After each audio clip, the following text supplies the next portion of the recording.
Hello，大家好啊！我係博瑤口腔沙頭角店毛醫生。上一期咧，我哋講咗補牙之後咧，都收到好多觀眾朋友嘅反饋啦。但係都有人喺後期私信問毛醫生，究竟乜嘢情況下甩咗牙齒或者剝咗牙齒係唔可以種牙？今期咧，我哋嚟講一講。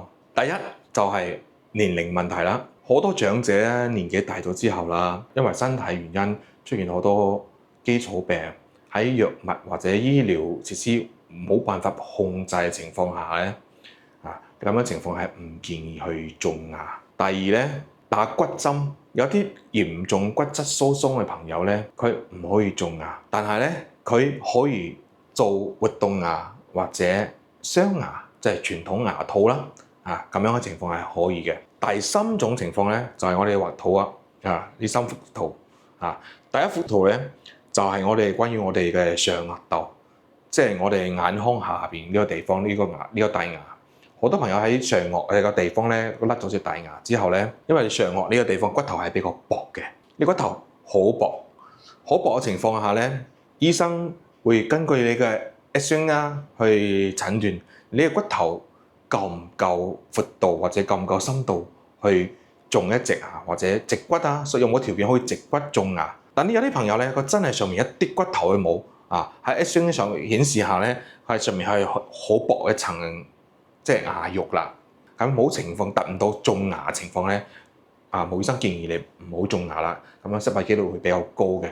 就算去放骨粉啦、做雷提手術啦，咁後期嘅成功率唔一定好高嘅，最多一半咋。所以咁樣情況下咧，喺毛醫生呢度咧，一般我唔建議大家去種牙啦。可以選擇做活動牙，即係可以剝出嚟洗嗰種嘅，又平又舒服。仲有一種方法咧，就係固定嘅。固定咧就係要做牙套啦，就傳統嗰種鑲牙，就係將兩邊牙齒輕輕地咁磨薄一層，磨薄一層之後咧，做翻3隻牙套咁樣嘅，咁樣咧就可以好穩陣噶啦，就傳統嘅鑲牙模式啦。仲有一種咧，就係呢幅圖。呢幅圖咧講嘅就係後面有啲人會生智慧齒，好多人以為剝咗智慧齒之後咧係需要種嘅，其實唔需要嘅。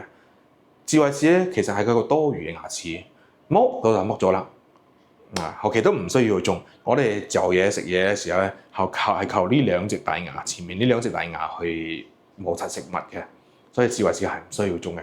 最後一種咧，有啲朋友剝咗牙齒幾年之後咧，兩邊啲牙齒咧就係向中間咁樣慢慢逼咧，呢個空間就唔夠啦。或者有啲人天生咧呢個地方空間唔夠，咁都冇辦法去種牙噶。